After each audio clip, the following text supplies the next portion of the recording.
Parsons got me on the moon. Jack Parsons got me on the moon.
Good evening and welcome to the Velocity of Now with me, your host, Thomas Sheridan. It's almost the end of March 2024. I hope you've been enjoying all the resurrected old VoNs that have been put into the VoN lo-fi en masse recordings. These seem to be anyway. They've all been cleaned up. I've corrected a lot of the audio problems. I took out things like the coughing and so on, made them flow a bit better and put them through the compressor. I left the original recordings that were done on an SM58 microphone that went through a vacuum tube preamp that seemed to have, back in 2000, I think it was like 13, 14, or collected all those electronic voice phenomena, those EVPs that seem to have come into kind of legendary status, especially the ones surrounding the Jimmy Savile 666 serial killer broadcast, which is still up online. You can listen to it anytime you want. So it's not just a rehashing or a remixing or remastering of the original recordings, but it's a great improvement. I think they flow a lot better, and also most of them will have new content added to them. So it'll be like the old-fashioned greatest hits albums that a band puts out, where they'd remaster old songs and then put one or two songs in with the collection to make it appealing. So you seem to be enjoying it, and very happy for that. Tonight's show, at the very end, I want to talk about this eclipse that's coming up in America, while running through America and Canada. It's so very specific how it slices almost from Mexico right through to the Maritimes in Canada, and passing through some enormous cities and urban areas along the way, including Montreal, Dallas, Austin, Indianapolis. Now, this is going to be a very significant eclipse, but I will talk about that at the end of the show and what it means, because it kind of has a significance to us in the tribe, and it's something that we should watch out for in a positive way. I had this theory a good few years back, that the natural forces of this planet, natural law, whatever you want to call it, Gaia, or just nature on this planet, well, it's obvious that it's a conscious thinking force, but it's a regulation system. By that I mean it will change itself according to what they think, what Gaia or what natural law thinks is best for the survival of the planet, what is best for the continuation of the ecosphere, and it pays no attention to what humans, who are the dominant interference species on the planet. I don't mean that in a kind of a James Lovelock way that we're a problem, but in terms of like we create the greatest capacity for change within the natural environment, and it operates through humans in order to create this change. It might require for lots of reasons. So suppose there was a problem with the Earth's molten core and ground temperatures changed rapidly, or something from space, solar activity was probably in danger of creating a climatic change that would be too catastrophic, too quick for the planet. It would use the prevailing species at the time to either change it or to wipe them out. So for instance, during the time of the dinosaurs, let's just say that there was an over excess of methane from all these animals eating flesh, vast amounts of flesh and vast amounts of vegetable matter. And we know that the CO2 levels were very high back then. So that the digestion of these enormous reptiles and other animals of the period would have produced vast amounts of methane. And so there was an abundance of methane in the dinosaur world, and Gaia, nature, had to reduce the dinosaur world. So therefore it took out the really big land and sea dinosaurs, giant lizards, terrible lizards as they're called, and left the smaller ones like the crocodiles, the alligators, the Komodo dragons. The smaller ones all survived because they were not producing the same levels. Could you only imagine the level of methane a brontosaurus or these massive ones in the oceans were producing? So it found the way to remove the great lizards, the dinosaurs. Now, we have the theory that there was a comet that took them out. That's still just the theory. And the evolutionary record is very interesting. Things don't just happen like that. I mean, in terms of a catastrophic event. That there seems to be the other way around. There's a thing called punctuated equilibrium within the... It's really a cop-out when you think about it. Within the evolutionary theory, that suddenly things just manifest out of the blue for no reason. One of them is flowers. Flowers are a real pain in the arse for evolutionary biologists because flowers just exploded all out of nowhere, literally overnight, in all forms and species, flora, and showed up in the fossil records at the same strata at the same time all over the world, as if some force said one day, make flowers, make vegetables, make trees, make plants. No more simple algae, no more simple mosses. Green the world, and it happened. And so that's what punctuated equilibrium was invented for, to explain these sudden manifestations of all these fully formed organisms within the fossil record seemingly overnight. And so they don't apply catastrophism to that, but they apply catastrophism to the dinosaurs. It could have been just the case that the dinosaurs were wiped out by a food source that they had, or something, or some enzyme. It makes you wonder about things like lactose intolerance and things like that today, doesn't it? Wipe them all out.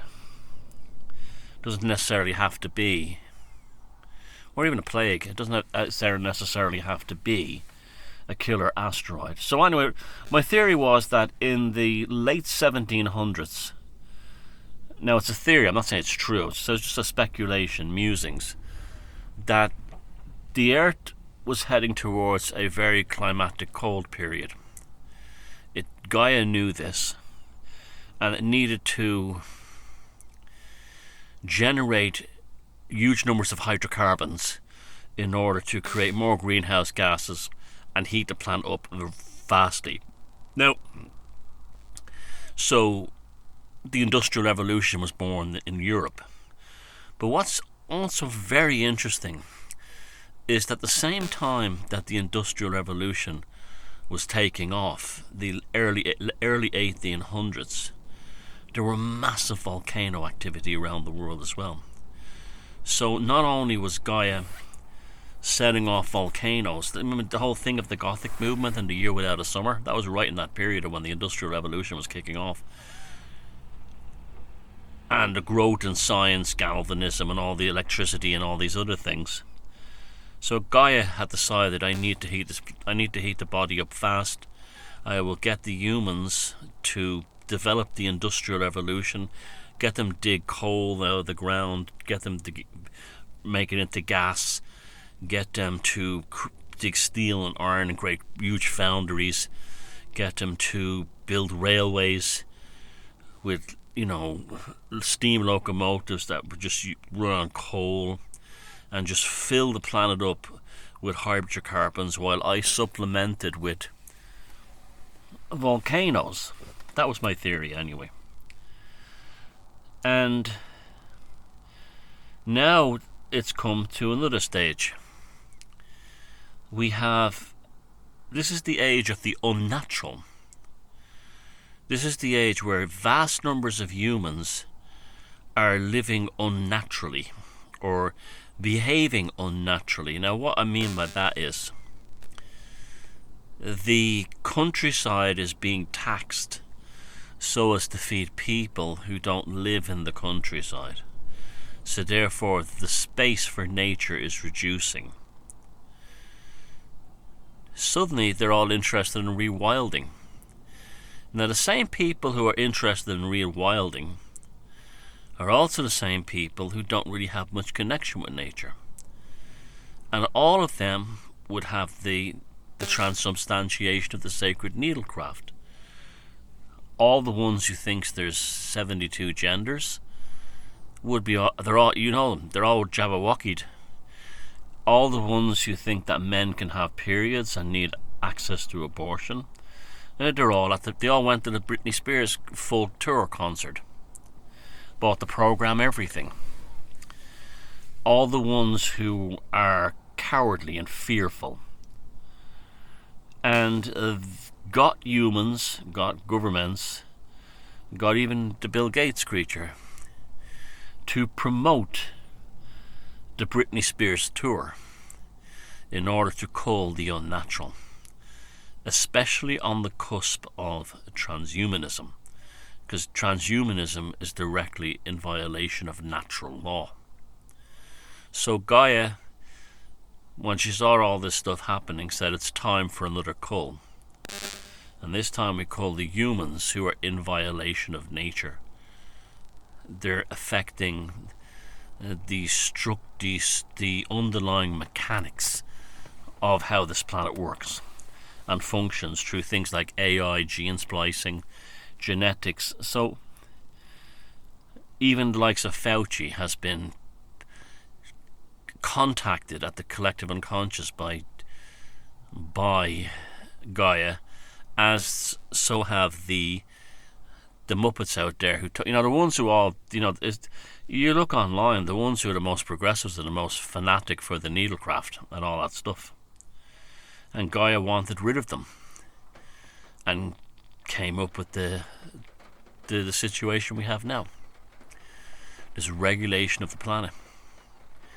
And wanted to retain the feral purebloods. We humans often think that we're the only game in town, but we're not. Oh, the transubstantiation of the sacred needlecraft.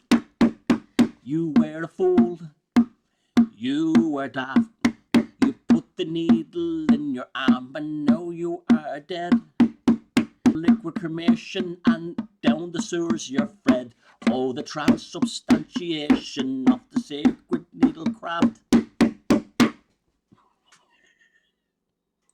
And help us to navigate and understand this strange world we find ourselves living in at this time. You know, I woke up the other day. This is not a political broadcast, by the way, but I'm just saying we deal with esoteric and spiritual matters here. But, you know, as above, so below. What's on the outside is on the inside, and you cannot have a society or a culture or a nation if it doesn't have a spiritual dimension. This is just a fact. So I was thinking about, you know, the current problems with immigration and so on in the world, and the more I think about it, the more I think a kind of like a balkanization is probably inevitable. And I was looking at places like Yugoslavia, and people made the point, quite rightly, that something goes wrong in, like, say you have a place like in Eastern Europe, like Holy Roman, not the Holy Roman Empire, but the Austro-Hungarian Empire, and to a lesser extent the Ottoman Empire, and to a greater extent Yugoslavia. They were people who were all different ethnic groups, races, religions, and they all lived side by side. But they didn't live side by side in the kind of like We Are the World Coca-Cola commercial way. They all minded their own business. They were apathetic to one another. They weren't aggressive, and administrative functions such as the postal service, the military, the police, the taxation system, the railways, and public works is what glued them all together. Otherwise they went home, ate their own kind of ethnic food, were among their own people and their own language and so on. So you could be standing at a bus station somewhere in, you know, western Romania, and you're sitting there and you'll hear languages, everything from Hungarian to Romanian to German to Serbian, and so on, and even Yiddish and things like that, and Cyrillic languages like Bulgarian and so on. But then they would just be all in the same train station platform, having anything to do with each other, but they weren't hating on each other and killing each other. And people say, well, that's all great, and there's a good point until the shit hits the fan. But do you think if the shit hits the fan in our diversity Disneyland, that won't happen? It won't happen. Now, that's not for this show, but I'm trying to see if there's spiritual. Out of that discussion over the weekend, I went through my notes and my clippings and my magazine bits and bobs, and I started to think about, based on an email that someone had sent me, a very nice email, saying, can I talk more about the relationship between, or the differences, or the connection, or how to absolve or reintegrate or whatever Eastern and Western religion. So, you know, sort of like the Western spiritual path towards, say, the Eastern Tantra. So that's what tonight's show is kind of basically about, but it's been brought about by this belief. I jokingly referred to myself the other day as the Minister for Disintegration, and now I'm starting to think that's actually a perfect term for what I am, because I'm trying to disintegrate everything down back into something we can build from again, because where we are now is a convoluted mess. And that's for my vlogs in the car. So in a more velocity of now minded kind of thing, I was thinking about it, and there's an Osmond Spare painting that I came across that I had in a magazine that talks about that deals with the subject of a thing called ferocious atavism. Now, you don't really hear much about atavism anymore. Atavism is something that's kind of vanished from the consciousness, both in the spiritual world and the psychological world. But what atavism, Atavism, means is a reversion to an earlier form or a primal origin state. Now, when you connect that to human beings, atavism would be the resurfacing of characteristics of a certain ancestral nature after a lapse of what may be generations. Now, it's nearly always something unwholesome and frightening, like the bad seed in the family or a family curse. And it's been used in many horror stories. I think The Fall of the House of Usher is one, and The Rats in the Wall by H.P. Lovecraft is another. Now, in a wider sense, the term atavism itself is used by occultists to mean the re-emergence of certain specifics which come from so long ago that they constitute something like reincarnations, ideas, and fresh resurgences of pre-human consciousness. Think of the werewolf, that kind of thing, the wolf woman, the wolf woman, that kind of thing. And from a time of creatures, half man and half beast. You heard me talk about the centaurs in a recent VoN. So atavism is rare, this kind of atavism, but it's intensely horrific, and not always does it emerge, by itself, by osmosis. It can actually be invoked. Now, there was a book back in the day written by someone called Frederick Kaigh, and the book was called Witchcraft and Magic of Africa. And then he spoke about a ritual performed by African witch doctors, in which these witch doctors would dance into a wild hysteria, while drums were pounded really fast, and the drummers and women would make high-pitched screams like a jackal. And the dance would reach this kind of like crescendo, and he would fall down, and he remained inert, like tight, not moving, like he was dead, like he was paralyzed. Then a young man and woman would go over and scream these like piercing screams, and Frederick Kaigh, he said he witnessed the actual transformation of their bodies into likeness of jackals. Now, he didn't say that they were wearing jackal outfits. He claimed that they actually shape-shifted into jackals, the young couple. And the ritual was ended in the young man, the young woman having sex. Like wild, intense sex. Like you're pumped full of huge amounts of aphrodisiacs. Now, Kaigh said that the demonstration of atavism was a result of spiritual ecstasy combined with the powerful magic on the part of the witch doctor, who projected double or astral bodies, which had obsessed the two dancers, obsessed or fascinated. They'd been taken over by jackal spirits. Now, the double, normally you would assume that to be the true form of its original. In other words, the theory is that the witch doctor was apparently the human embodiment of an animal soul. Its temporary incarnation in the bodies of the dancers, the young couple, was a signal for the entire gathering to then, that night, go on a kind of communal orgy. So he actually claimed that they had transformed. Now, the paintings by there's a couple of them by Austin Osman Spare, where he shows the sort of the psychic embodiment, like almost like a psychic print of the atavistic urge buried in the mud, and like wild animals, or they're like wolf men. Now, in ancient Egypt, there was a certain process of transformation that was known to the priests, magicians of that culture.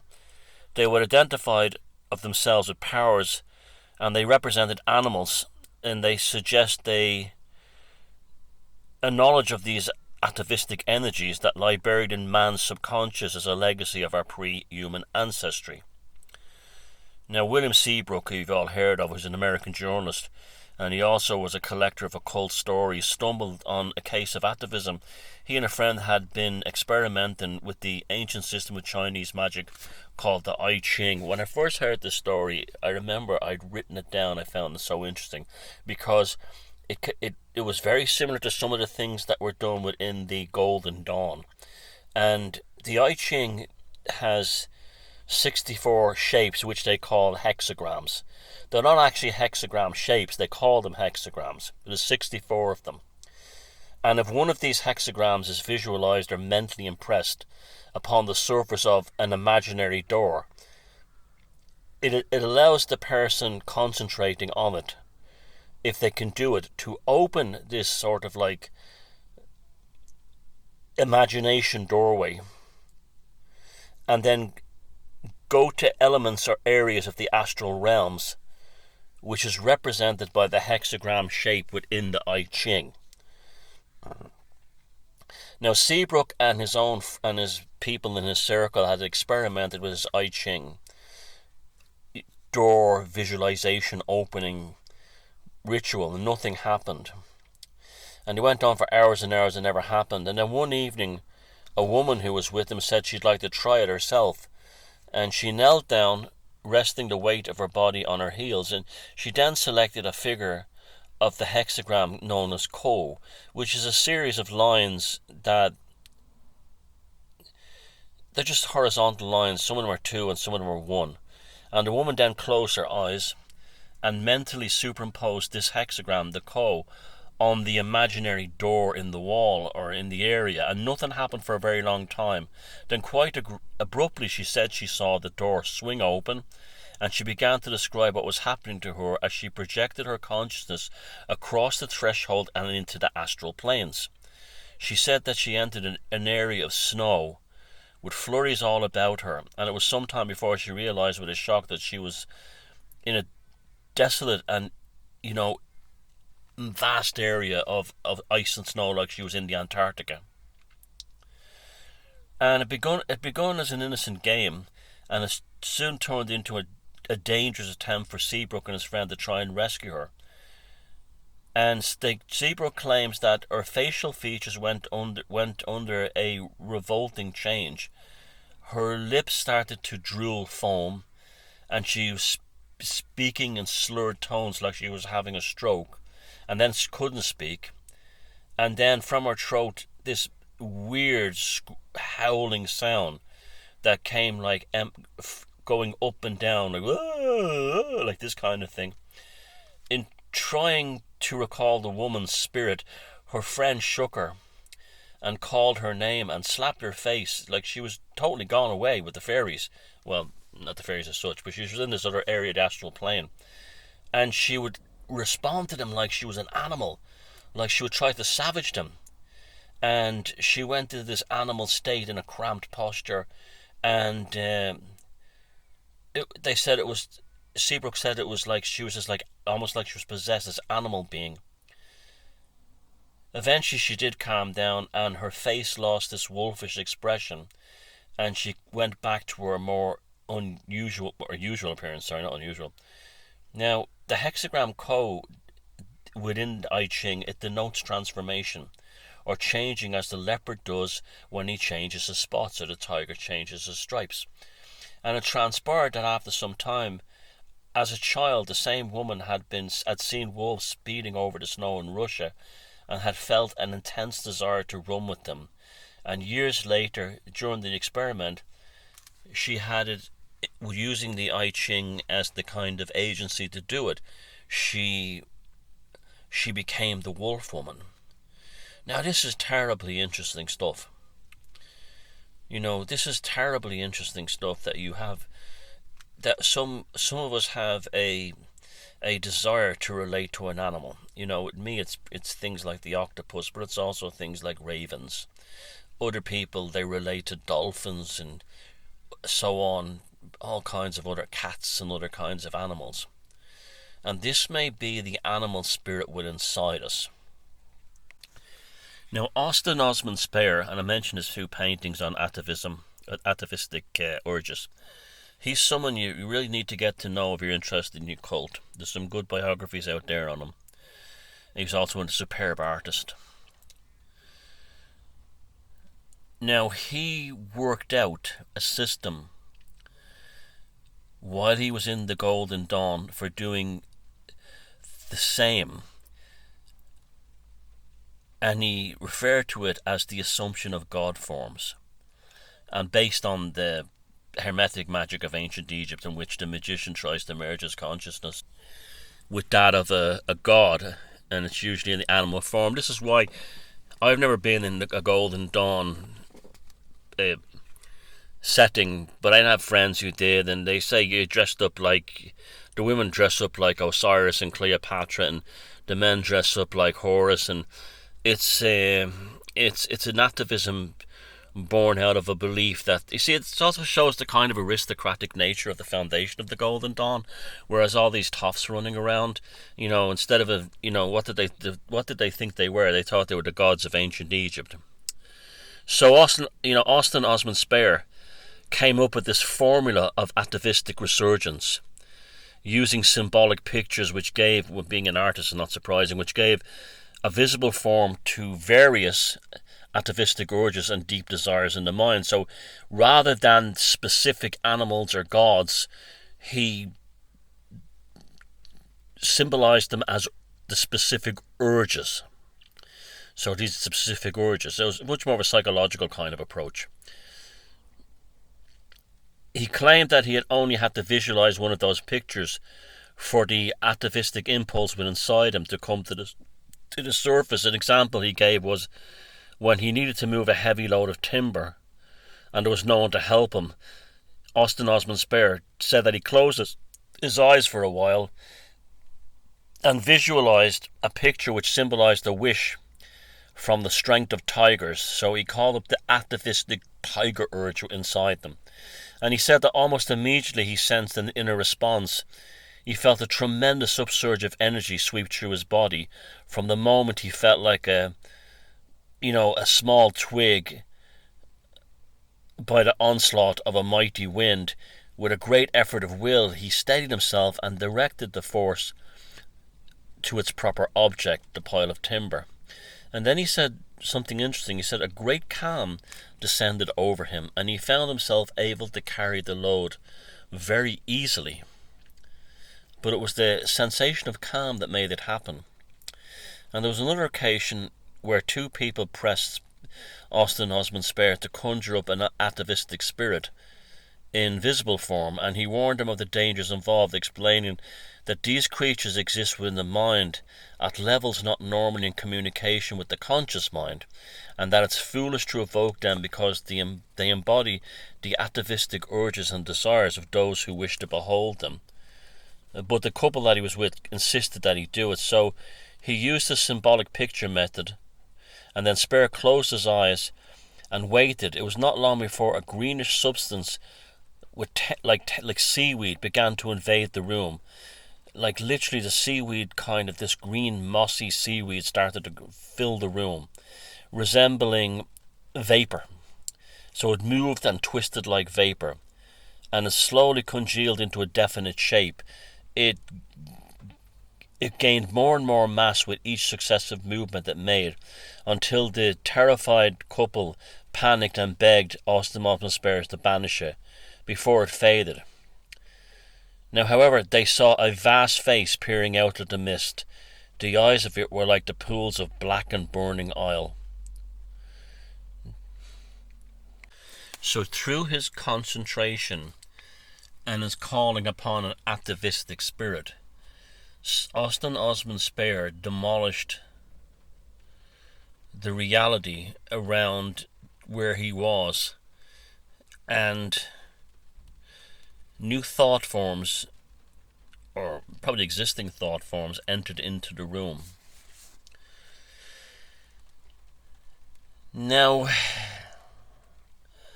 this also brings us nicely onto the concept of religious notions that exists between the East and the West. Within the Eastern religious ideas, right, the concept of the Godhead is abstract. But they also anamorphize it in, imageries of the physical body. And that's why you see Hindu temples are so filled with all these sculptures of human bodies and human shapes. And this started about 2,000 years ago. Now, when you go to a Hindu temple and you see it covered in all these fantastic sculptures, it's really to remind you that the complexity of that is really pointing towards the abstract idea of a god. Now, we've all heard the expression within Christianity that this whole thing of the kingdom of God is within you. I think that came from the Gospel of St. Thomas originally. This is the element of Christianity going back to the Reformation, which has kind of vanished. Well, not so much among Catholics, but definitely. Well, actually, it didn't vanish among Catholics until Vatican II came along in 1967, and the Latin Mass was banned. But among the Protestants since the Reformation, the concept of an internalized God has kind of vanished, and there's more of a notion of God being up there in the clouds in space. Now, and it's a God of judgment and justice, like a big boss looking down. Now, in the Protestant religions, this is except for the Quakers, they're different than this, and they tend to separate God from man. So then, when God is separated from man, as the God in the clouds, and the whole concept that the Christian Christian gnosis idea of the kingdom of heaven is within, this separation of God and man, it has its good points and its bad points, but ultimately it removes God from man in time completely. And this is what happened in ancient Greece when the gods were removed from Mount Olympus and put into the constellations. A similar thing happened. A similar social order change took place. Now, this is probably why everywhere the Protestant religions are dying. They're just collapsing. And Presbyterianism has gone bonkers. It's gone completely woke in the modern era. And a lot of this has to do with God has been removed. So you wouldn't have these purple-haired ministers, lesbian vicars, talking about how God was transgender within the Church of England or the Church of Ireland, if this concept the kingdom of heaven was within had not been separated by the Reformation. Because then God becomes an arbitrary theoretical discussion point rather than something that's held within the soul. And if you look at the entire and I'm talking about religions now, I'm not talking about spirituality, I'm talking about religions. If you look at the entire religious way of the world, it's generally divided into two basic types, and both derive from a single nation. You have the prophetic one of the Jews from Judea, the Middle East, and you have the mystical side from the Indian subcontinent. And you also have the Chinese. They have their own kind of independent religious phenomena. However, it has grown out of the Indian type. That's where it came from. Well, it was definitely influenced by Buddhism. Now, the prophetic type of religion belonging to Judaism and all its, its spin-off Abrahamic cults of Christianity and Islam, they all originated in the Near East. And then with Christianity had spread throughout Europe, Islam in Asia Minor, North Africa. But the greatest expansionism was towards the East, where it Islam displaced Zoroastrianism mostly in Persia and made huge inroads into India and beyond there into towards Indonesia and places like that. So if you speak of the prophetic religions of the Western world, Western I put in quotations, you have to think in terms that Islam constituted an integral part of this Western concept. It's definitely not Eastern. Islam is a Western religion in terms of its prophetic nature. So the Bosphorus, which separates Constantinople or Istanbul from Greece, is not the dividing line of Europe and Asia. It's really the Hindu Kush, which separates the lands of the Iranian nation, or the Iranian part of the world, from the Indian. So the Gobi Desert, which separates them from China on the other side. So the real border is not the Bosphorus. It's not the Dardanelles between Turkey and Greece, in the religious sense, between Islam and Christianity. It's really the Hindu Kush, where the Iranian Persian world encroaches upon the Vedic world. So if a priest insists on using the word Eastern and Western, you have to understand that in the religious context, we're not talking about spirit, but we're religious now. Europe and the Middle East are Western, India and the Far East are Eastern. So remember that for the rest of this talk, that I'm not talking spirituality or cultures or ethnics, I'm talking specifically in religion.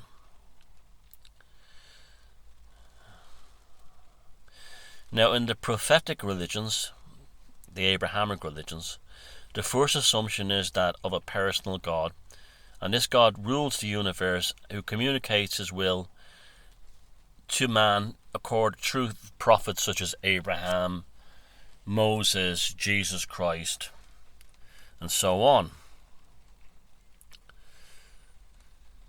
Now, he also concerns himself with ordering the world correctly and with the righteous relationship that he wishes to exist between man and man.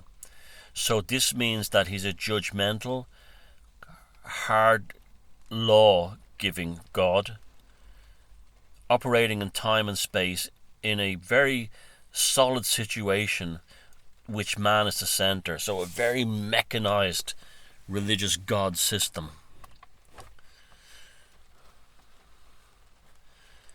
Now, God himself is eternal and therefore exempt from all the conditions imposed by space and time. He manifests in the act. He's the God of Abraham, the God of St. Pascal said he was the God of Abraham, the God of Isaac, the God of Jacob, not of the philosophers and the learned. He is a personal and living God who manifests his will in history. On the other hand, the God, and I'm putting God in quotations and I'm putting Eastern in quotation, of the Eastern religions, is the God of the philosophers, the thinkers. So much so that to call him God at all kind of misleading in many ways, for he's not actually a person, he's an idea, a principle, a concept. It is the principle of unchanging being, which is yet the source of all becoming. The stillness is yet the source of all activity, the one from which all multiplicity proceeds. In Chinese it is called the Tao, which means the way, and in the Indian languages, the Vedic language is called the Brahman, unchanging one, depending of nothing and free. So in the Western concept of religion, and why this is important to the subjects I talk about is because even the magical schools that I've mentioned are still heavily affected by the Eastern or Western rulebook of religion. Very much so. You've had the likes of Thelema, which has attempted to fuse them both by dovetailing yoga into Western esotericism by creating something completely new. But it's very important to understand that the Western and Eastern religious mind were born out of very different concepts of God. Hence why, even in magical practice, the way magical rituals are conducted within Western occultism, you have the high priest. He's like the lawgiver, the judgmental one. The hierophant. You have the high priestess. You have that definite hierarchy of, the god as a lawgiver, as a conductor, as the supreme arbitrator of the ritual. Where in Eastern Tantra, you only have these philosophical deliverances while you yourself work your way towards the unmanifest. As Krishna said, Krishna says, the way to me is the way to the mysteries of the unmanifest, the dissolving of reality. And again, if you were to go, now I don't have a lot of information on Eastern occultism. It's not easy to come by. But generally, it's not often needed for the simple reason that there's enough of it already.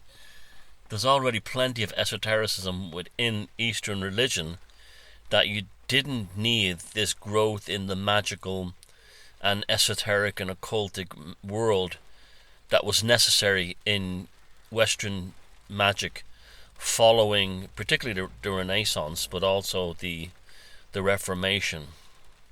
See, you had magical schools of mysticism develop in Islam, in Hebrewism, and within Christianity. That's the Western tradition of magic.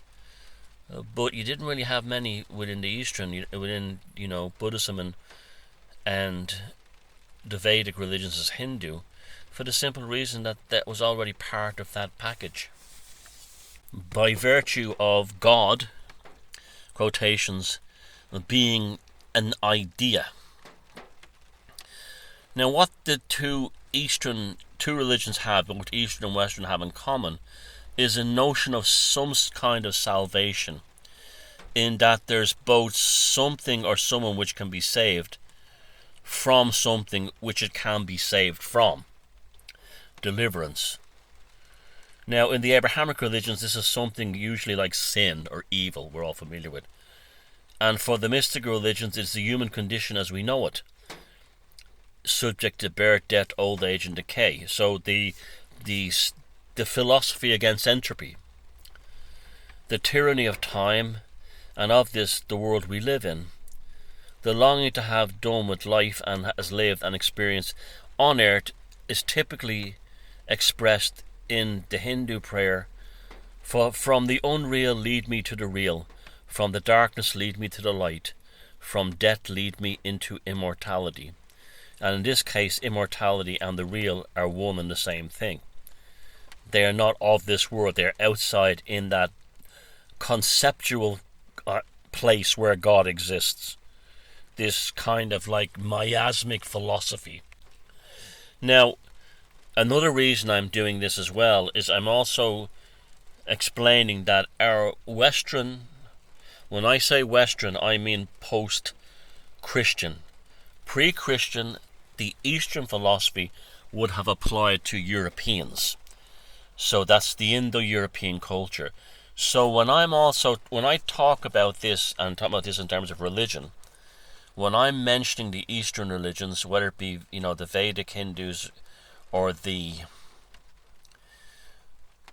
Buddhist or the Taoist, that's very similar to what our pagan ancestors in Europe were into. Very similar. And this, by examining the two religious philosophies that they currently stand, is a good way of understanding where we came from, or what we lost. Now, like I said, immortality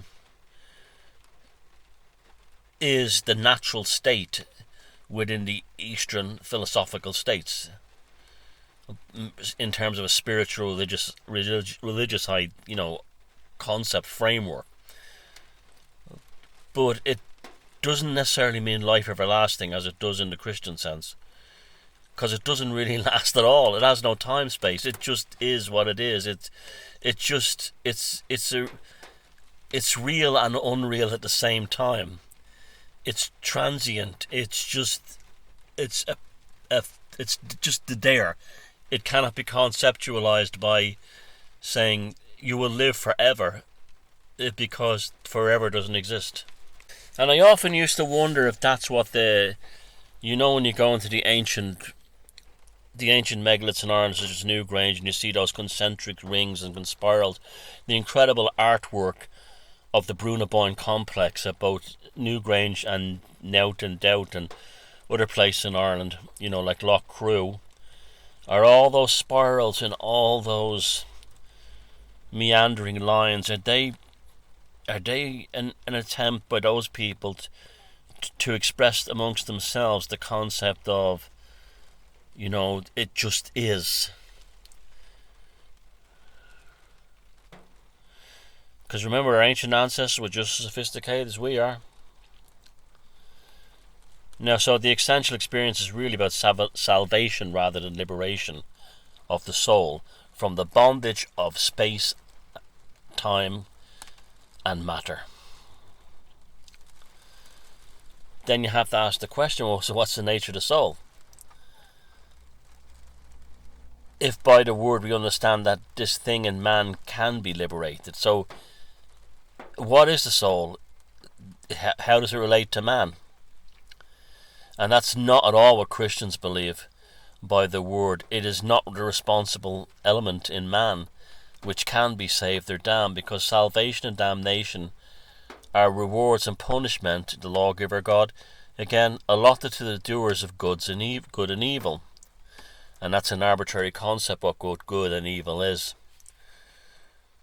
The soul, or as the Hindus know it, the self, cannot be saved or damned because it has nothing to do with being, with doing. It's only with being.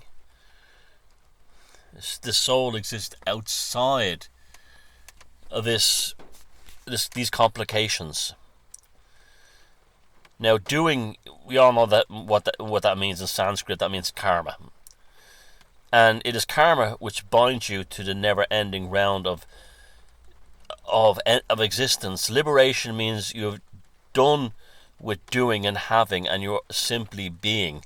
So your karmic cycle is over, and you're no longer in the domain of doing and being. Now, Brahman is being. Brahman is consciousness. Brahman is bliss.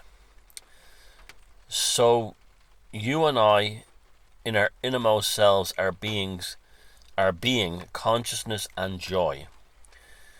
We don't know this because we are ignorant of the true nature of things. This is a constant within the Bhagavad Gita, within Eastern religions. We don't really know what we are. We're ignorant. This is why philosophy forms a central part of Eastern religions. And that's why philosophy was a central part of pagan religions, pagan traditions in Europe out before Christianity. Now, we don't know this. We're ignorant and we don't know it. So we identify ourselves with our body, senses, mind, the ego, and even in the West what we call a soul, of which the conscience is an essential part. This is a failure to see things as they really are, we're told, as liberation means also to free oneself from the false view of things. It's incredibly complicated, sounds, but these philosophical discourses are attempts. Think of them as almost like if you have so much baggage caught up in getting into heaven, being reincarnated in cleaning your soul, demolishing your ego, you're missing the point. Because these elements of karma are not essentially liberation. Liberation is to not even have thoughts about them.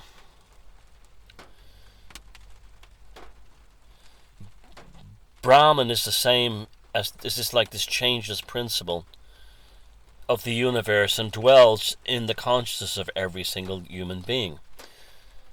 So to become Brahman is to realize your true self is independent of this world, of your mind, of your emotions, your feelings and desires, your inclination, and the sensations of the body and its desires.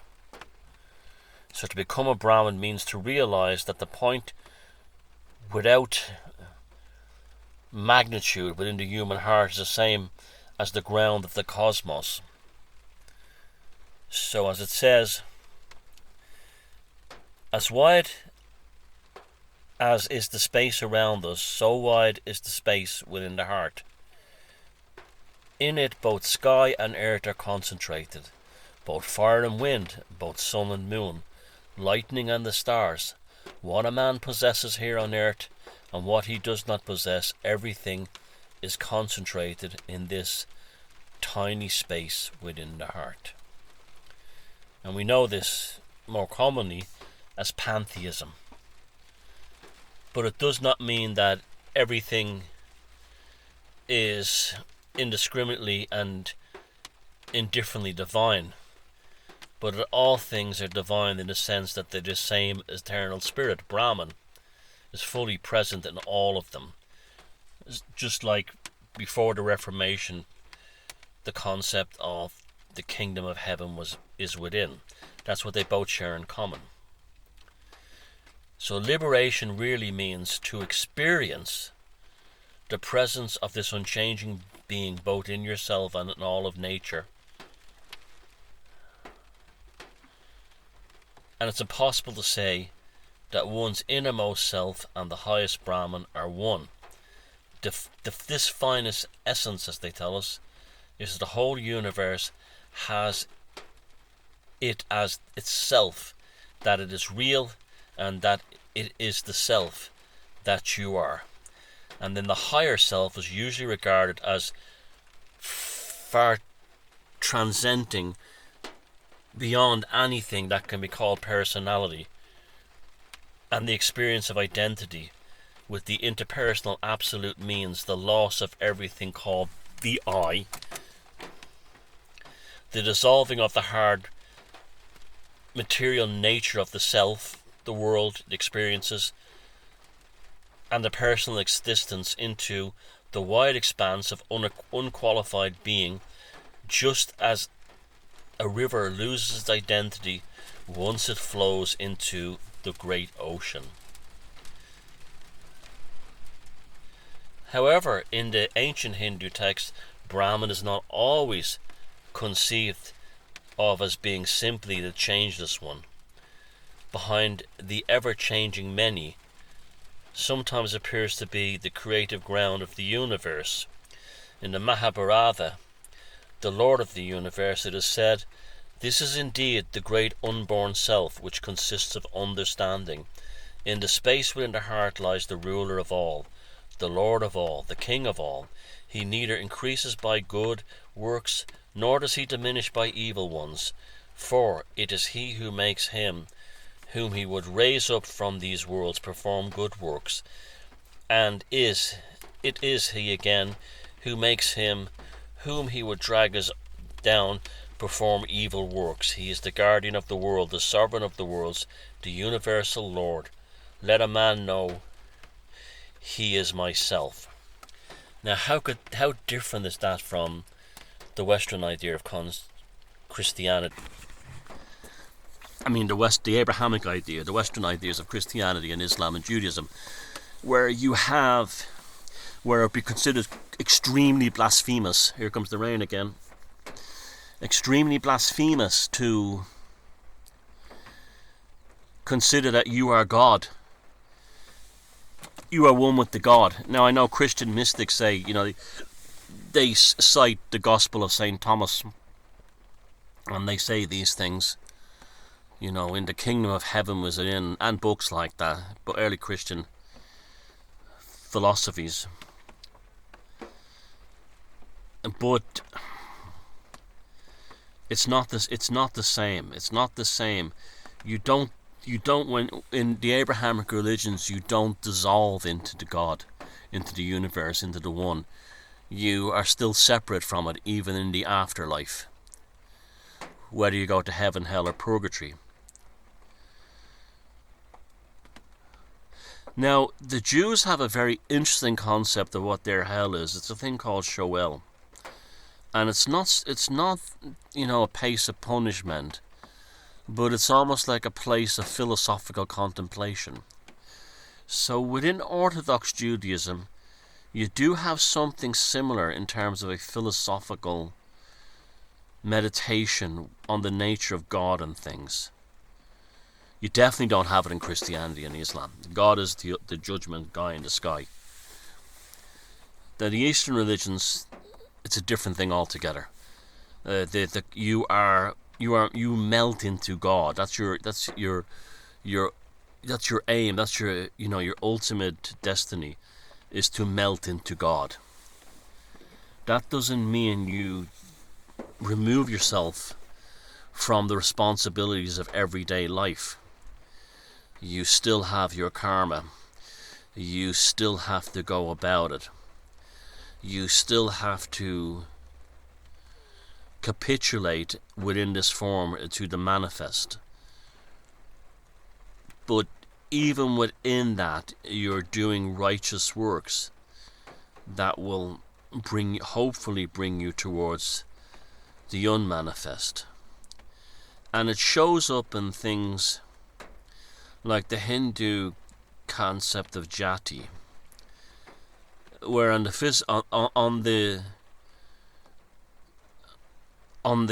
everyday level is things like charity, trade unions, army widows and orphans, taking care of them. It's almost like an element of the caste system, based on charitable good work towards those who have found themselves in unfortunate positions. Without being, I'm, Mr. Charity type, you're. This whole thing, it's a difficult one to explain. It's good for my karma, but it's even when you're doing something if you're consciously doing something and saying this is good for my karma, it's actually bad for your karma. You know what I mean? You're just doing it because you're designed to do it. Like, for instance, in my own Dharma, when the lockdowns happen, I started making the Rona Chronicles not to fix my Dharma, not to apply my Dharma, not to fix my karma, but because the God force spoke into me and told me just to start talking to myself, and lots of you heard it. And as a result, a kind of our own little philosophy of the tribe and just wait developed from that.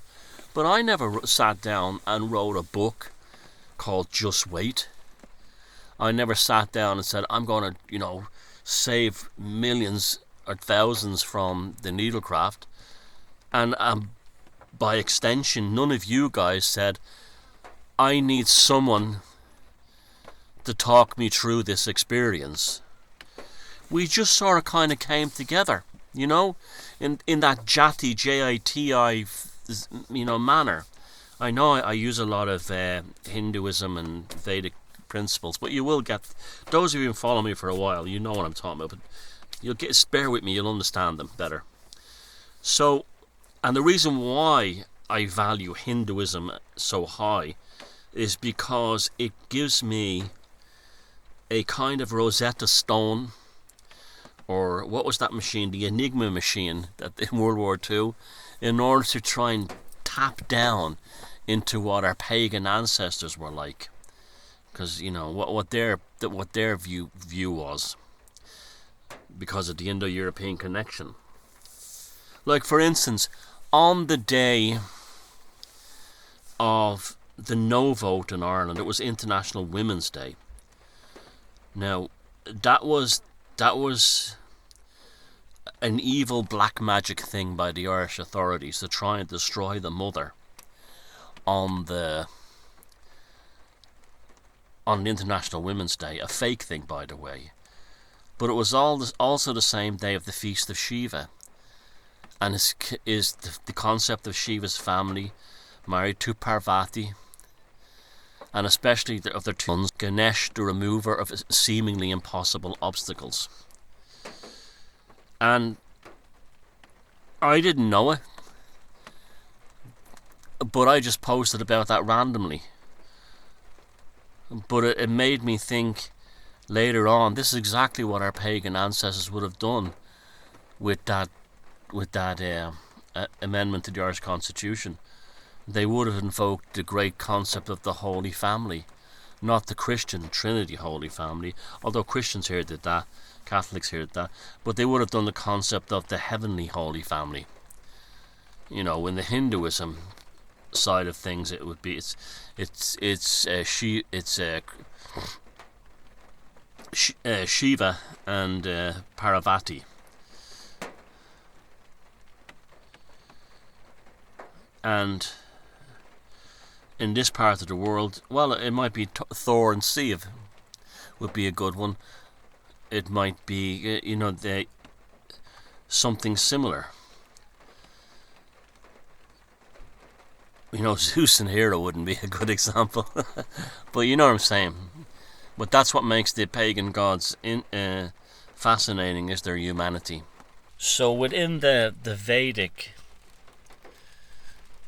Eastern religions, they identify the essence of man as the absolute, which is at the same time that God is complete. Very, very different than the Abrahamic God, who stands over you, against you, as a judge. And it's not even the kingdom that God is within you. It is a God who transcends all personal gods, and yet is identical to you and exists in eternity. And more than this, it's not something that you must accept faith alone. It's something that all can experience if their dispositions are right and if they're suitably trained. This is where morality comes in, things like that. It sounds absurd, and in many ways it is, but it's kind of central to human development. Once you go through the experience, this vision of the one underlying reality behind all that to be and passes away cannot be doubted, except if you're an atheist, and that's why they all commit suicide, because they can't philosophically or theologically rationalize the experiences that are beyond the materialistic conceptual framework.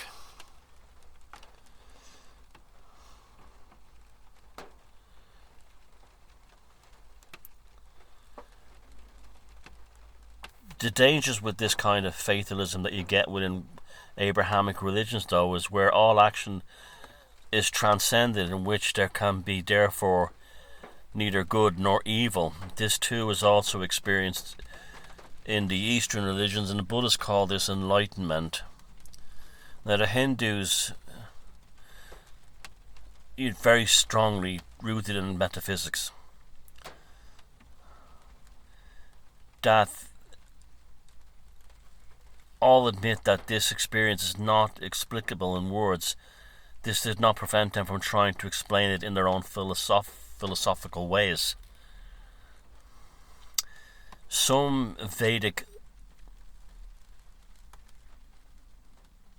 philosophies state that it proves that all things are inseparable, one, and that all multiplicity is an illusion, while others went on to the extreme and claimed that there are two orders of being, the eternal and the transient, and that liberation means no more than the final separation of the eternal element from all that which is not eternal. All this the Buddha rejected as being irrelevant to the saving experience itself, which for the Buddha himself he meant the snuffing out, the removing of the nirvana of all worldly existence, and the actual experience of what is unborn does not become, it is made or is compounded. Now nirvana, and the extinguishing of the flame of life, and anything that even closely represents the self, Buddha will have nothing to do with the self of any kind, whether it is individual or universal. It's constantly changeless.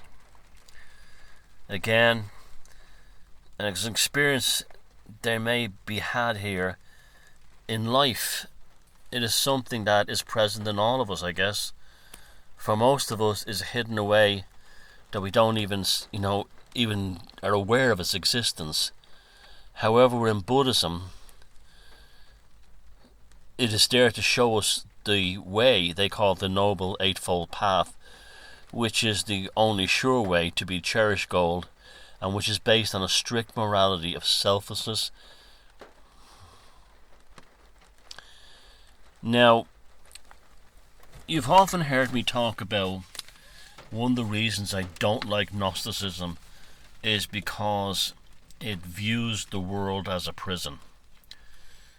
Now, the Gnostic view of the world as a prison from which you can only escape via death is very much a neuroses born about by the Abrahamic judgmental God. Now, the Hindus and the Buddhists also see the world to a certain extent as a prison. And salvation is a release from this world into the unconditional form of existence in which all change and action are transcended. That is because they believe in the transmigration of souls and the endless repetition of existence, more or less liberation, and there would be no basic foreseeable end. So the Buddhists and the Hindus see the world as a prison from which the spirit of man has to escape, must escape. Now the Chinese saw things differently. They didn't believe in transmigration, and their attitude, this is the Tao we're talking about now, the Tao, to the world is very different. This supreme principle, the Tao, or it's called the Way, things work, that is, and man's salvation consists of his attuning himself to and uniting himself with the Tao. Since the Tao is the principle that makes things what they are, man must not resist it.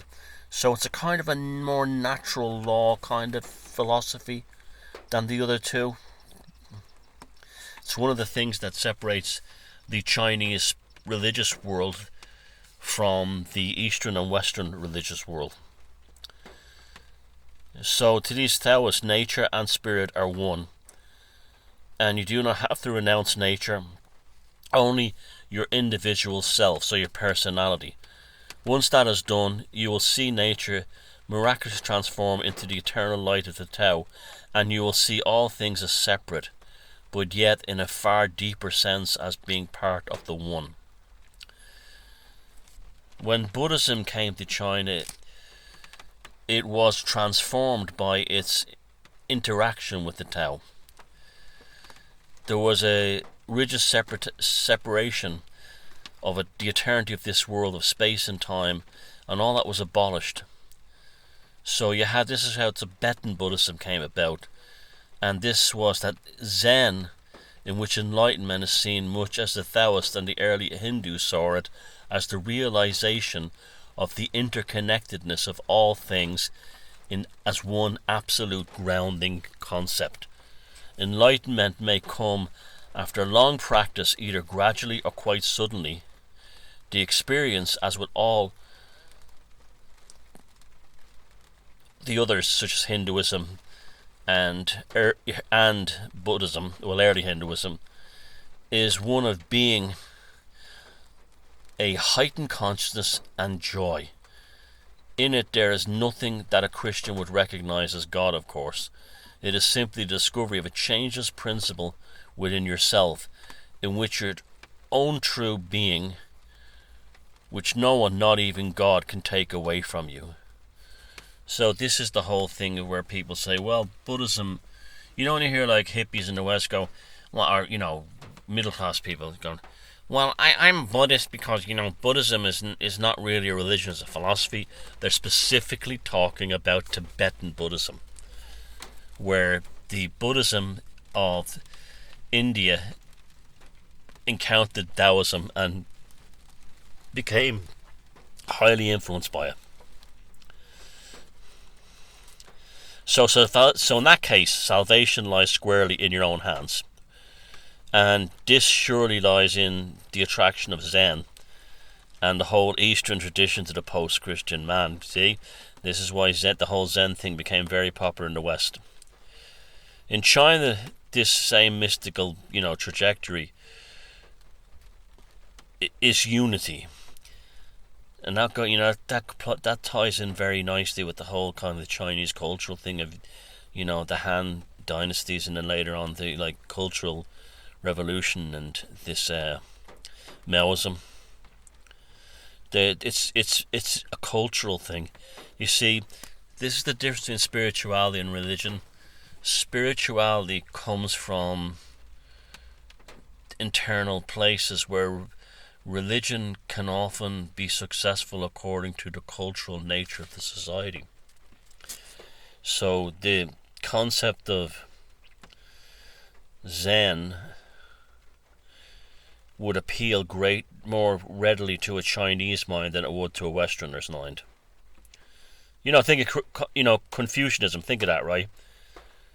That was really concerned with this world and with ethics on this planet. Confucianism was very, very much about, like, you know, the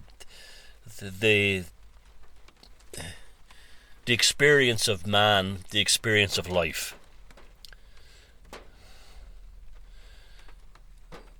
And Confucianism was always interested in the right ordering of society in this world, rather than individuals escaping from it. And that's what I was saying about, you know, the Confucius was sort of like stage one of what became Maoism. You know, that the order of things, the collective, the greater good, which is that awful phrase, transcends that of the individual's desire to attain nirvana as their own individual path. Now, even saying it that way isn't correct, because within the Eastern philosophy, even the concept of sitting down and conceptualizing it outside that of Confucianism and Tibetan Buddhism, it would be it defeats the purpose. The early forms of Hinduism were very philosophically, you know, conceived. But the philosophies eventually ran out to the point where then they say, well, the ultimate philosophy is there is no philosophy. And there's a truth to that. And I think in the West, you had the likes of Nietzsche was trying to move towards that. But at the same time, too, there's this internal conflict between the physical manifest world that man lives in and the desire to achieve communion with the One. Now, in the Bhagavad Gita, Prince Arjuna is given a series of revelations by Krishna on these things, and the underlying conclusion is that you have to go about life in the manifest, and the less judgment you have, and the more righteous action you have, the closer you are to being me, which is what Christian was saying. But that, Confucianism is very different altogether. I don't think the likes of Maoist political philosophy would have been possible without Confucius having frameworked the concept of the material world into an ordered spiritual world. It wouldn't have happened. And I think the same thing happened in the West, in the Abrahamic religions, is that the polytheism of the multiple gods of the pagan world was no use if you wanted a powerful ruler of one empire, one law, one rule within the Roman Empire. So therefore they looked at Christianity and says that's the one we should do. And it almost seems like in the Orient, in the East, in the Chinese world, they looked at Confucianism via how Buddhism had changed upon encountering Taoism and said that's the one for us. And that alone to me says that both Christianity and Confucianism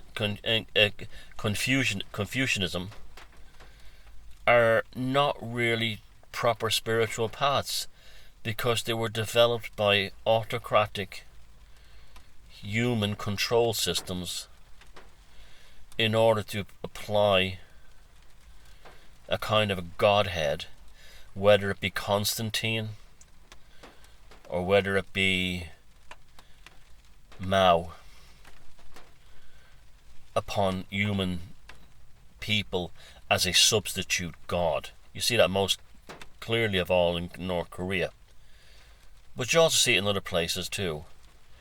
Like the Juan Perón and Evita Perón being elevated to the level of gods in Argentina. The Kennedys in America. This has a lot of it, well, not all of it has to do with the fact that the religious nature of both the East and the West was specifically changed in order to turn dictators into gods. And I think that's what makes the concept of dissolution, of disintegration, far more powerful. This is why I believe that the answer to the woke world that we're in is disintegration, not unity. That balkanization in some ways creates a better focus for the conscious cognition to examine the state of things than the sum of its whole parts. So think about that one. Think about how. Now, again, I'm talking about religion here, but I'm not talking about spirituality. And the reason why I'm talking about religion in both the Eastern and Western sense is because the majority of the way your society is organized is based upon that. Very much so. Ever since the Roman Empire, adopted the Edict of Milan, or Confucianism became central to China. The powers that be in those places did very, very well from this arrangement. There's been a lot of news lately about Haitian cannibal gangs. They seem to have taken over a kind of pop culture concept within the mainstream media even at the present time. Now, if you've been listening to me for a long time, you know I have a specific interest in why Haiti is an absolute mess. It's really, really spooky. literally everybody in Haiti is cursing everybody else, okay? And if you even go look at the map of the island, I think it's Santo Domingo, that Haiti shares with the Dominican Republic. Go out to Google Maps, you will not believe what you're seeing. Haiti is a dead country. Literally a cursed land. You've heard me talk about this concept of when you have a society where everyone's cursing everyone else, the society dies. And this may have been what happened in Ireland prior to the famine. That the nature and the whole land dies. Travellers to Ireland following the famine years said that the country looked like a country that had died. Even the amount of ruined buildings, empty towns and empty villages, or one or two people living in them. Everybody was like gone. The fields were dead.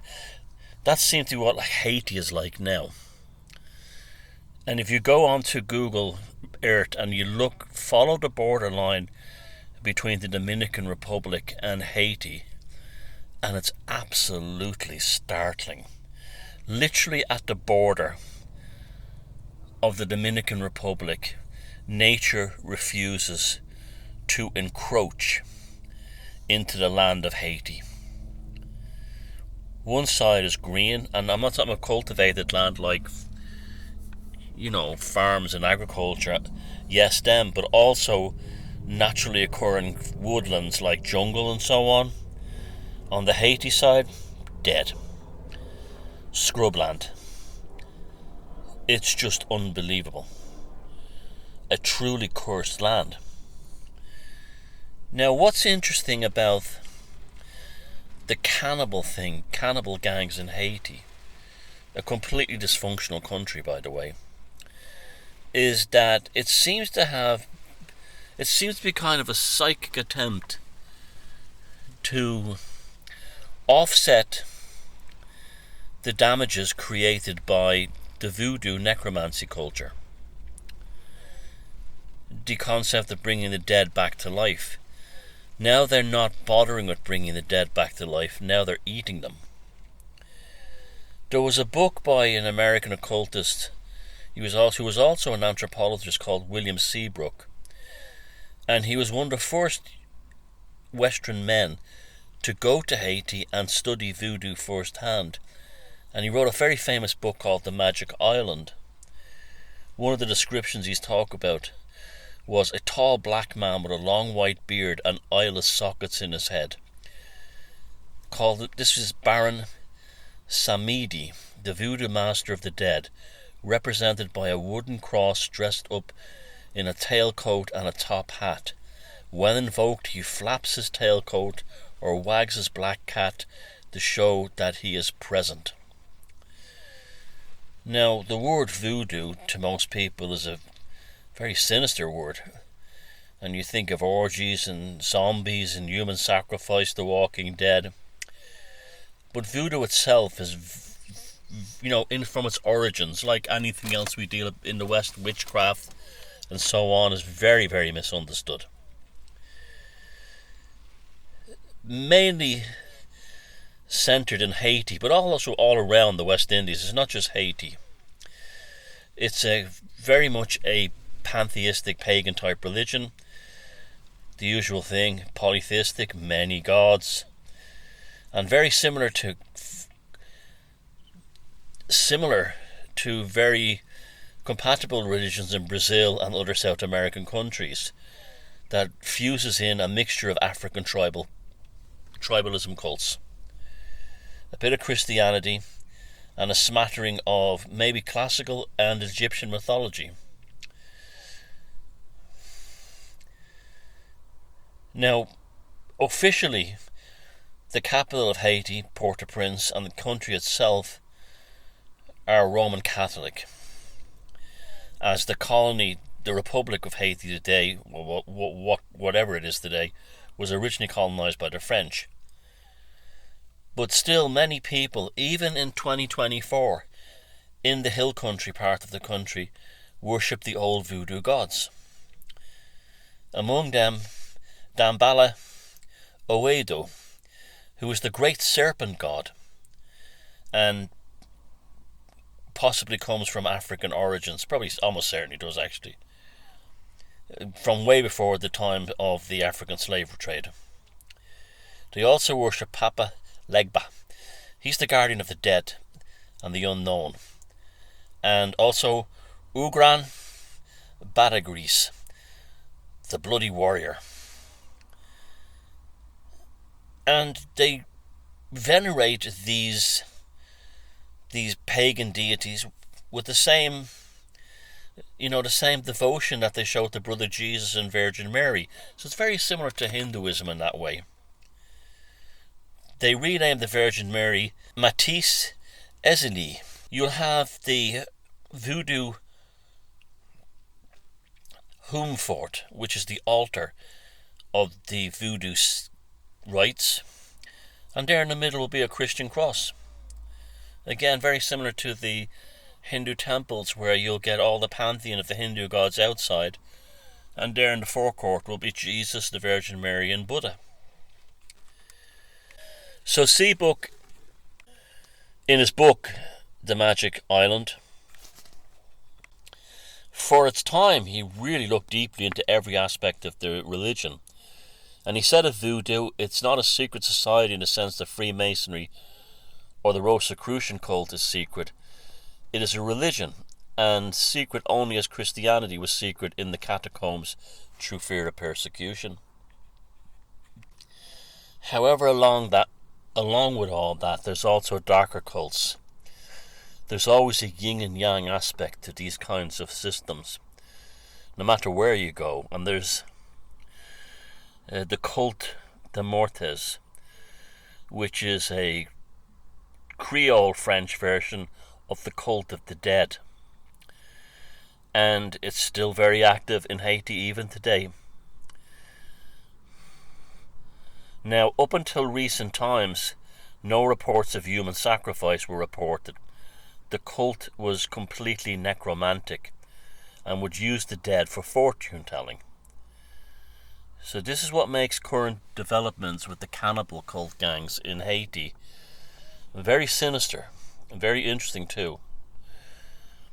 Now, Seabrook wrote about this Jason, and he was a young Haitian from a township in the west of the country, and he was studying medicine at a London teaching hospital, and for this reason he was anxious to keep his true identity secret, because as a young man he was introduced to the cult de Mortes by his grandmother, who was a leading member of the cult which operated in the south of the country. Much of the time the cult operates on similar lines to Western spiritualism. And this guy Jason said, on appointed evenings, my grandmother and her assailants would hold a meeting in the hills to which people came from miles around. My grandmother, just like a European medium, would fall into a trance, and people requiring help or advice would tell her their problems. And she would answer in a guttural tone that she claimed that she was speaking the voices of the dead through her own mouth. Now, Jason's grandmother was also a faith healer, and faith healing is not a regular part of the cult of the dead's activities. Now, Jason said she healed people either by laying on of hands, similar to the Western systems of faith healers, or by making special charms to ward off disease or illness. Normally such healing is the prerogative of the male white witch, who were members of an orthodox Rada religious sect. Now, Papa Nebo is the father of death, the spirit of graveyards and zombies, and is the terrifying Baron Samedi, who is this grotesque scarecrow type figure, and is usually represented by a plain wooden cross, which he wears in its arms, and an old-fashioned tailcoat, like I said, with a top hat. Baron Samedi is who the cult members go to when a corpse is needed for their ceremonies. Now, this Jason young guy claimed to have never been present when Baron Samedi was invoked. William Seabrook, who penetrated into most of the aspects of West Indian occults, never met anyone who admitted to attending such a ceremony. So it's that secret and it's that forbidden. It's not something you don't invoke Baron Samedi with laissez-faire and nonchalantly, like any superpower demon. Like, think of Baron Samedi as being similar to the West Indian version of Coronzon. You better know what you're doing if you bring him forth. Now, this guy Jason, as well as Seabrook, on their accounts, they have given testimonies of other witnesses who have encountered Baron Samedi, and they're not very different than accounts of Western necromancy that you'd read about in medieval texts. At midnight, the local incarnation of Papa Nebo and two of her followers make their way to an isolated graveyard, carrying with them digging tools like a spade, a couple of white candles, 3 white candles I believe, and a bag containing herbs, balsam, leaves and other roots and herbs. In all rural graveyards around Haiti there would be a wooden cross, and if no cross available they make one. And at the feet they place the 3 lighted candles, and on top of the cross they place a silk top hat, and around its arms they drape a frock coat, like a tailcoat, like an old-time tailcoat. And these are the symbols of Baron Samedi. So they basically build an effigy of the Baron in the graveyard if there's not a ready available cross located in the rural graveyard for doing this already. Now, when they have dressed him up, or dressed up the cross as Baron Samedi, as a kind of an avatar, they kneel before the figure, and knocking together 2 stones, they awaken the Baron from his slumbers. Now, opinions on his personal appearance, his earthly form difference. There's a difference there. He is normally said to be a tall black man with a long white beard and no sockets in his eyes. Well, there's eye sockets, but they're blanked over. There's no eyeballs. He has a long white beard. He remains invisible when invoked by the necromancers, although he gives a sign, the flapping of his tails on his tailcoat, or the tipping of his black hat, to show this is of the effigy they build on the stone. So he doesn't physically appear, but it's almost like the spiritual energy of him enters into the mannequin they have created on the cross of the clothes. So the hat will be tipped, or the tail on the tailcoat will flap, to announce that Baron Samedi is now inside his clothes, the spirit. Now they pray before him, and they promise gifts of food, drinks, sacrifice and money for his assistance. And then they throw the roots and the herbs towards him with the words, "Baron Samedi, sleep sweetly." The Baron then returns back to his slumbers, the spirit world of the abyss, and the required corpse is dug up, just similar to medieval necromancy. And the sorcerer who is representing Papa Nebo can then ask questions of the dead body at this point. This is like the Picatrix. And the corpse will tell him the secrets of the future or the whereabouts of hidden treasures. Now, this magic, funny enough, towards the end of the 1960s was dying out in Haiti. But the cult de mortes, the cult of the dead, it was still inexistent, but it seems to have, since the 1980s. Do you remember Babadook and all that? That whole thing seems to have increased again. This cult of Baron Samedi and the cult de Mortes and Papa Nebo has exploded again in Haiti. But back in the 1920s, William Seabrook was certain that the necromancy was much more widespread than people often admitted for fear of persecution or getting into trouble with the Roman Catholic authorities. And he backed up his claim by giving the case of a General Batharatville, who was a commander in the revolutionary force which engaged in a battle against the American forces occupying Haiti in 1920. In May of that year, the general, a highly intelligent guerrilla strategist who was also a devout Roman Catholic and was known as a sorcerer, was shot dead in an ambush. A notebook of secret formulas was found on his body, written in his own handwriting. And one spell for calling up the dead showed that the general had himself brought forward Baron Samedi and relied on a mixture of modern armaments and European diabolism. So entering the cemetery at midnight, he stood at the front of the grave, and the general had a loaded carbine, and he called on the dead to rise in the name of Astaroth, of all people, of all entities, showing this how paganism can, be anything you want. And he said, "I require you, the dead, that you come to me. You will hear a stormy noise," he wrote, "but do not take fright. Fire a shot, the dead will appear to you. You must not run away, but walk backwards 3 steps, saying these words: I besprinkle you with incense and myrrh, such as perfumed Astaroth's tomb."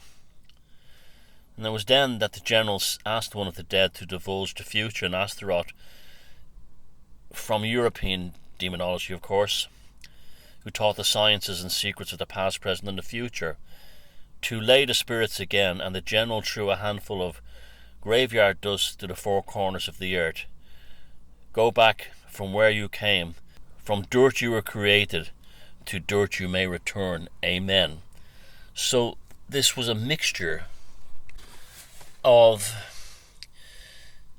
European occultism that the Haitians had picked up from the French, as well as bits of Christianity and the own African voodoo juju stuff that had been brought in, along with Creole traditions and so on.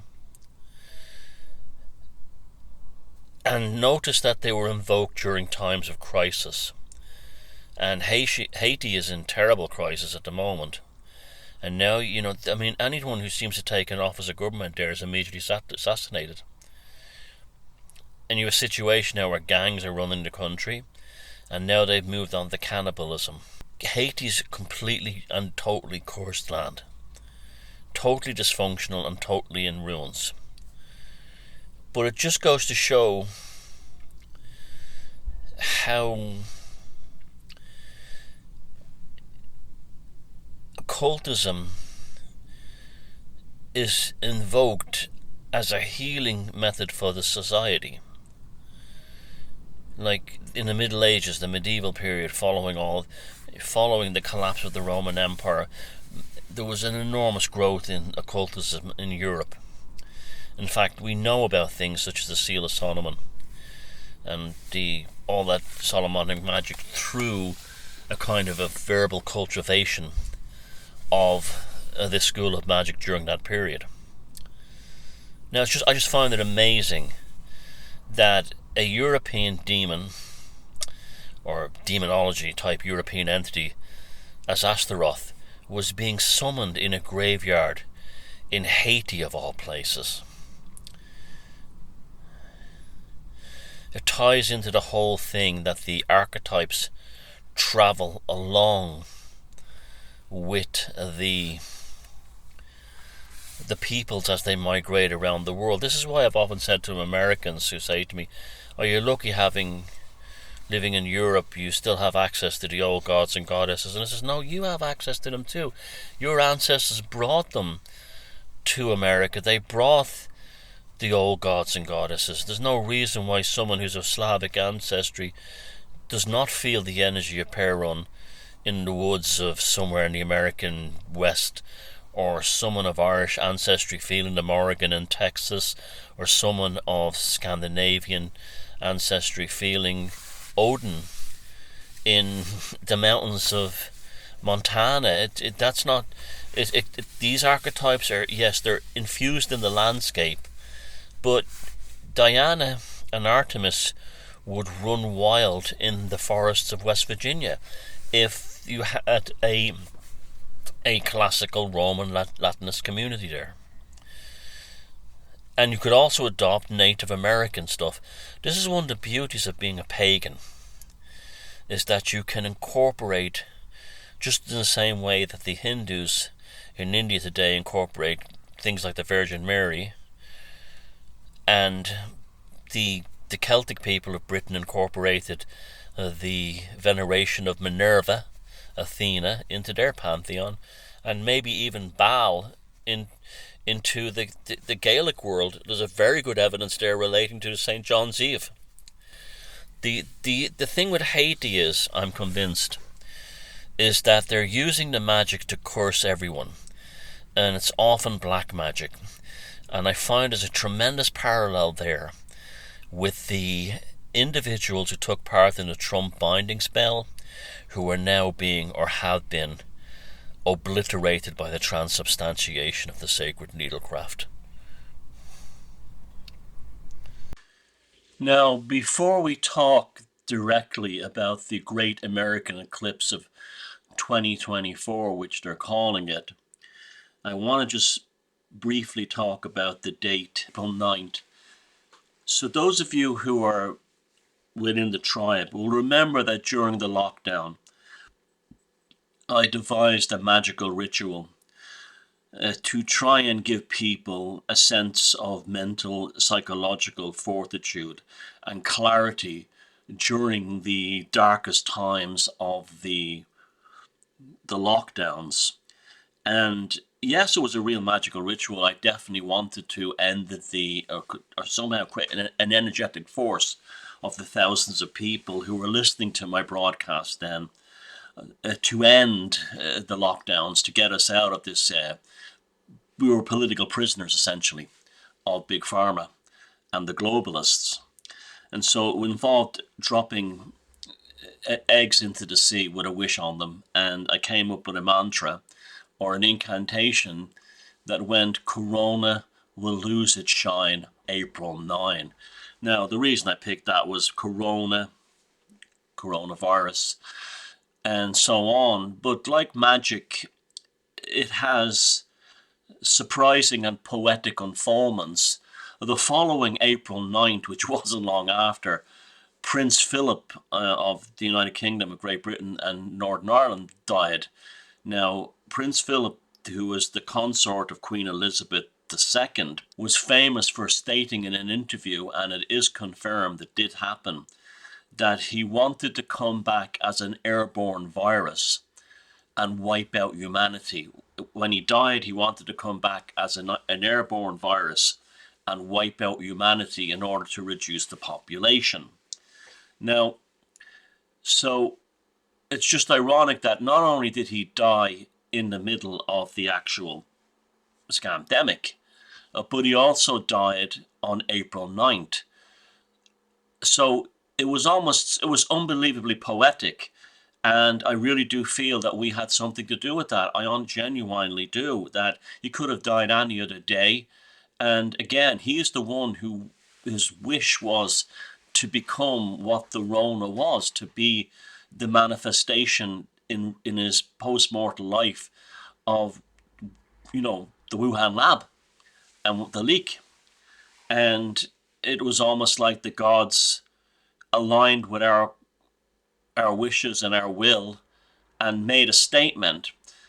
Also on April 9th, at the same time, on the same day in Ireland, the government here announced, the healthcare people announced that the actual pandemic had started to end, because they said that the case numbers, it was the first day the case numbers significantly dropped. Again, did we do it? That's up to the people who believe in this stuff, or the doubters or the skeptics say it didn't happen. But I have enough belief in these things to know that such things are real. So for some reason, April 9th has locked in to our consciousness now of the tribe. It's become almost like if the tribe has a celebration or a date of festival, it's April 9th, it seems to be. Because so many of the tribe will be living under the shadow of this eclipse passing over the United States. And the corona, the ring around the moon, caused by the solar eclipse of the moon being just the right size to sit between Earth and the sun to create this effect, will be there. The corona will have its shine, but it will also lose its shine on April 9. And it will lose its shine, of course, when the moon starts to move out of position and the what they call the diamond ring first appears, and then the sun starts to come back and the darkness recedes. So it's very interesting, all this, and it's very deep and it's very important, and it's not without significance for all of us.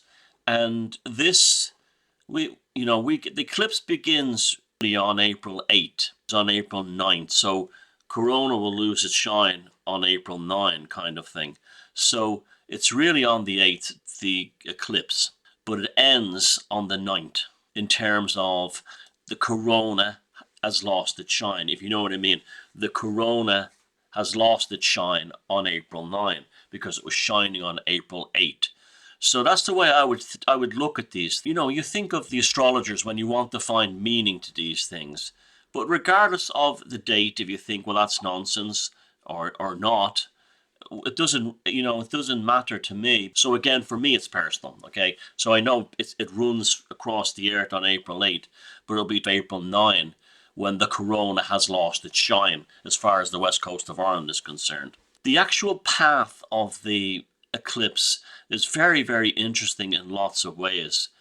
It really begins in the Pacific Ocean in the Marquesa Islands, and then moves its way across the United States, North America, Canada, the Atlantic, before finally losing its shine off the west coast of Ireland, where I live.